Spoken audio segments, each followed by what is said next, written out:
Isabel, I think the stir craziness is sort of driven by two things. One is you're kind of worried and afraid, and you don't know, is this going to get into your household? Are people going to have to deal with the virus themselves? And the second part is your whole life has been shifted. The normal patterns, the regular things you count on, even the regular environment that you're in is now different. And when you put those two things together, it's really unsettling and difficult to deal with psychologically. But on board a spaceship, that's how we live, as you said, for months, even year at a time. So how do you deal with that? Number one, I think, is don't just be sort of afraid of the danger of COVID or anything. Dig into the actual risk of it. Become expert on what it is about COVID that you need to know. What causes it? How might you catch it? How can you minimize your own chances? What are the symptoms? If you start to get the symptoms, what should you do? So that you actually have a way to react. You're not just crossing your fingers and hope.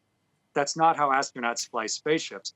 And then the other side is give yourself some pattern to your day. Break your day up into specific sections and give yourself objectives to do. Normally, those are externally dictated to us. But if you can give yourself a list, what do I want to get done if I'm in this house for a week or a day or a month? What are the things that I would really like to get done this period? And then start doing them one at a time. That's how we live on a spaceship. We deal with the danger, and then we give ourselves tasks and work at it so that each day is full and productive. And then you got the whole universe in your window. Whole universe at your window. I imagine your day is very full and productive, and it could take us a long time for you to run through all the things that you're up to. But in a nutshell, how are you filling your days in isolation? I'm working with the research team to try and be able to detect COVID just by laying your fingertip on a light sensor. That's a really bright group of people. I'm working with various companies, all remotely like we are here, to talk about ideas of how to be more productive. I'm taking care of my granddaughter, and she normally lives in China, so she's learning the alphabet, and we're currently struggling with the difference between the letter S and the letter C. And then I'm doing projects around the house. I rewired the stove, and I had to.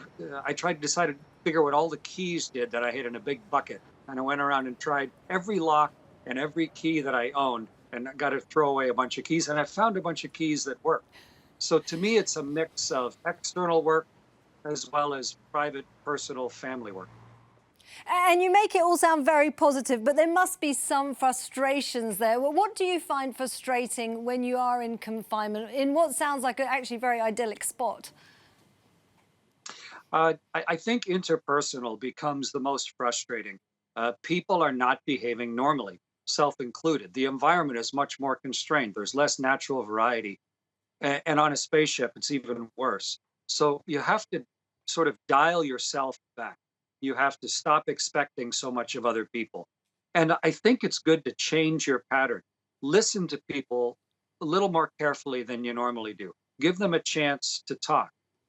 Try some activities together that you wouldn't normally do.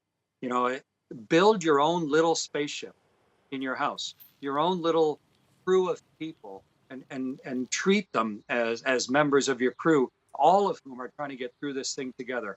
And that's what we do on board, a lot of mutual respect and a lot of compassion and giving time to each other. And I think that might help within the confines of everybody's homes who are self-isolating all around the world right now. Well, maybe lessons also for governments, because the ISS is this amazing example about how nations can come together and solve complex problems. Do you think this pandemic might be the impetus for governments to actually work together and resolve this new crisis? It's proving to be an example that we will have difficulty ignoring when you're through it. But the only way to really make it last is to institutionalize some of the lessons that we're learning, not just have them be a quick random thing and then go back to our old patterns. If we can learn from this, both how we respond scientifically, but also how we respond collectively as people, and make that part of how our governments work, institutionalize the structures of it, then perhaps it will carry over into the other issues that are more regularly and more prevalently facing us when we're done with COVID.